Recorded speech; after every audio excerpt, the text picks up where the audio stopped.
Jorge Mistral. Jorge Mistral fue un actor de origen español que llegó a convertirse en una de las grandes figuras del cine de oro mexicano. Su mirada penetrante, su voz grave y su porte elegante lo volvieron rápidamente uno de los favoritos tanto de productores como del público femenino. Sin embargo, había algo en el que no terminaba de ajustarse al molde habitual, mantenía las distancias, evitaba los escándalos y resguardaba con fiereza su vida privada. A lo largo de su trayectoria se le atribuyeron vínculos con varias actrices, pero ninguno de esos romances trascendió ni se volvió público de forma contundente. Siempre flotaba un aire enigmático alrededor de él y un grupo cercano de confianza que jamás dejaba filtrar información.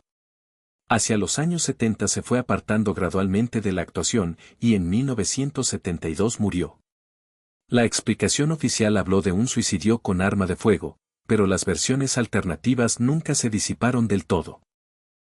Según se cuenta, en sus últimos años Mistral vivía recluido, notablemente enflaquecido y con cambios de ánimo abruptos.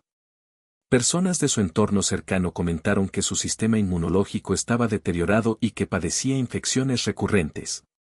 Un periodista español llegó a publicar, ya en los 90, que a Jorge se le había diagnosticado VIH y que ese padecimiento detonó su depresión y aislamiento, aunque esa versión terminó desapareciendo de la conversación pública. En México nadie quiso asociar su nombre ni con el virus ni con su orientación sexual, de la que jamás habló abiertamente, pero que, según asistentes de dirección y camarógrafos, era un secreto conocido en los foros de grabación. Era discreto, pero todos lo sabían, nunca hubo escándalo porque él mismo nunca dio pie a que lo hubiera. Su muerte, además, estuvo rodeada de detalles inusuales.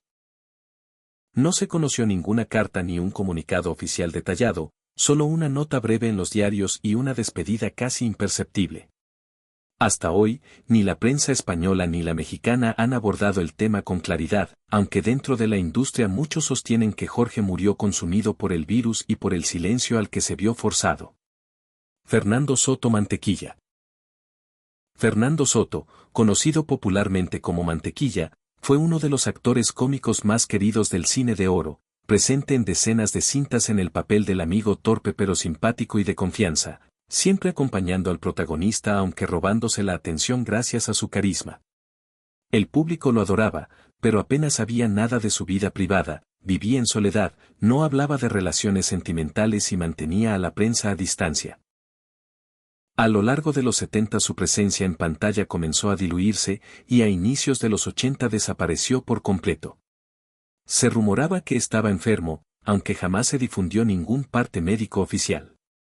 Lo que sí circuló entre bastidores fue distinto. Una exmaquillista que trabajó con él en los 60 sostuvo que Mantequilla mantenía una relación estable con un actor de reparto más joven, aunque vivían en domicilios separados para no levantar sospechas. Un técnico de iluminación afirmó que en los foros todos sabían de su homosexualidad, pero que como hacía reír a la gente y era reservado, nadie se inmiscuía. Ya enfermo, rechazó entrevistas, apariciones públicas e incluso ayuda económica, pues quería morir sin que lo vieran deteriorarse. Falleció en 1980 y la causa oficial fue reportada como complicaciones respiratorias, aunque muchos dentro del medio reconocen que los síntomas: debilitamiento progresivo, pérdida extrema de peso, infecciones constantes, coincidían con el cuadro del SIDA, y que por temor a dañar su imagen de comediante entrañable, todo quedó oculto. Murió solo, sin cobertura de prensa ni homenajes, y pronto su nombre dejó de mencionarse, aunque, según se dice, todos sabían y nadie dijo nada. Carlos Navarro. Carlos Navarro fue uno de los galanes más discretos del cine de oro mexicano. Nacido en la Ciudad de México en 1921, su físico impecable, su perfil clásico y su voz suave pero firme lo llevaron a protagonizar películas junto a Dolores del Río, María Félix y Marga López.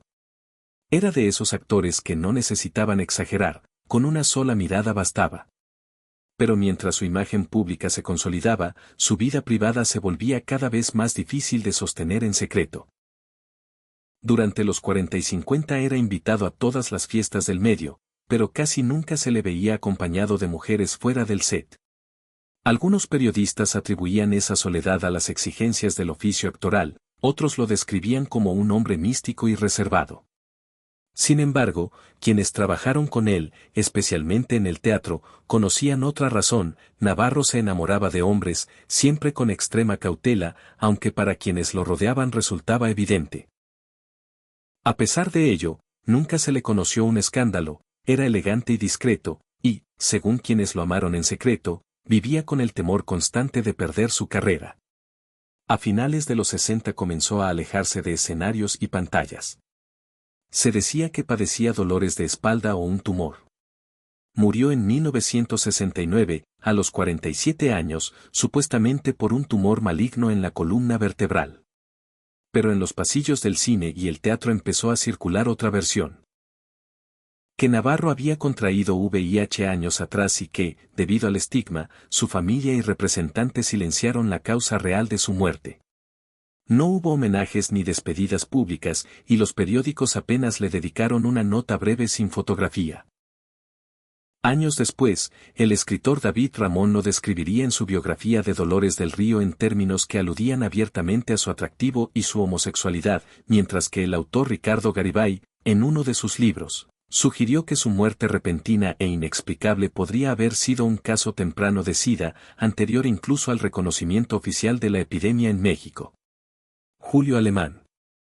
Julio Alemán representó al galán clásico de transición.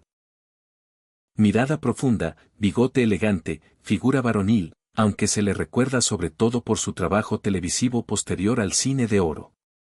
Participó en películas de época, melodramas y producciones históricas, siempre con una conducta formal y profesional, sin escándalos. Pero los rumores más íntimos sobre su vida circulaban no en entrevistas, sino en camerinos, donde se decía entre actrices que tenía la mirada de quien ama, pero no puede decir a quién. Aunque públicamente se le relacionó con mujeres, dentro del medio se sabía que mantenía vínculos emocionales intensos con hombres jóvenes, siempre fuera del ojo público. Un guionista que trabajó en una serie protagonizada por él contó que Alemán no se metía con nadie, pero tampoco permitía preguntas. En los 80 su salud comenzó a deteriorarse, atribuido públicamente a agotamiento o problemas respiratorios. Murió en abril de 2012, y la versión oficial señaló cáncer pulmonar como causa de muerte. Sin embargo, algunos testimonios extraoficiales de personal médico sugieren que el cáncer habría sido secundario a un sistema inmunológico ya comprometido desde años atrás, con síntomas compatibles con VIH que jamás se hicieron públicos por respeto a su imagen y legado. Alberto Mariscal. Alberto Mariscal fue un rostro memorable tanto del cine de oro como del cine de transición posterior. No el galán principal ni el cómico, sino el actor de carácter, el antagonista elegante, el juez o el villano con carisma. Trabajó junto a figuras como Pedro Armendáriz, Emilio Fernández y Silvia Pinal, y dirigió numerosas películas entre los 60 y los 80. Fuera de cámaras, según se relata, vivía entre dos realidades: la del cineasta comprometido con la industria nacional y la del hombre que mantenía relaciones sentimentales con otros hombres en fiestas privadas, casas discretas y viajes al extranjero. En 1986, un columnista de espectáculos publicó en un diario de circulación nacional una nota que, sin nombrarlo directamente, aludía a un reconocido actor y director de la vieja escuela que enfrentaba en silencio una enfermedad que lo había dejado irreconocible. En la industria se entendió de inmediato a quién se refería. Ese mismo año fue hospitalizado de emergencia por una infección pulmonar severa. Murió en 2010, aunque su padecimiento habría comenzado mucho antes. Según relatos de técnicos y actores que colaboraron con él en sus últimos años, usaba maquillaje incluso fuera del set para disimular marcas en el rostro, evitaba comer en público por el deterioro de su dentadura y dirigía desde una silla por dificultades para caminar. Nunca se reconoció públicamente que padeciera SIDA ni se habló de su orientación sexual, todo se atribuyó oficialmente a la edad. La prensa, en lugar de homenajes, publicó titulares burlones. Quienes lo conocieron sostienen que no fue el virus lo que más lo devastó, sino el silencio impuesto por una industria que prefirió el olvido a la verdad. Carlos Rotzinger. Carlos Rotzinger fue un actor formado en el teatro clásico, dueño de una voz profunda y cultivada que lo llevó a moverse con soltura en el cine de los 50 y 60, interpretando papeles elegantes o ambiguos. Pero su legado más perdurable fue otro, se convirtió en uno de los pioneros del doblaje profesional en México, prestando su voz a personajes europeos y a estrellas de Hollywood que, gracias a él, conquistaron al público de habla hispana.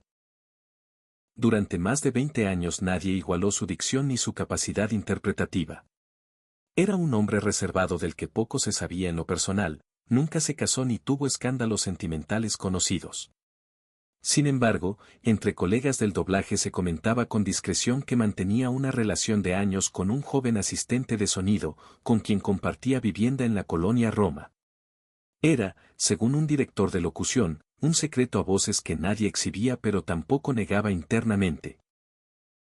Hacia finales de los 80 comenzó a ausentarse de las grabaciones, alegando problemas respiratorios, hasta que en 1991 desapareció por completo del estudio.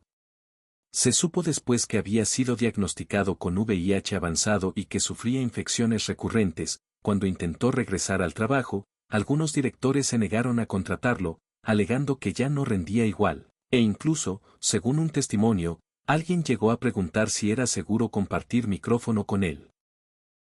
Murió en 1993 en un hospital público, sin que su nombre fuera mencionado en créditos de doblaje ni en notas de prensa. Muchas de sus grabaciones fueron sustituidas en reediciones posteriores.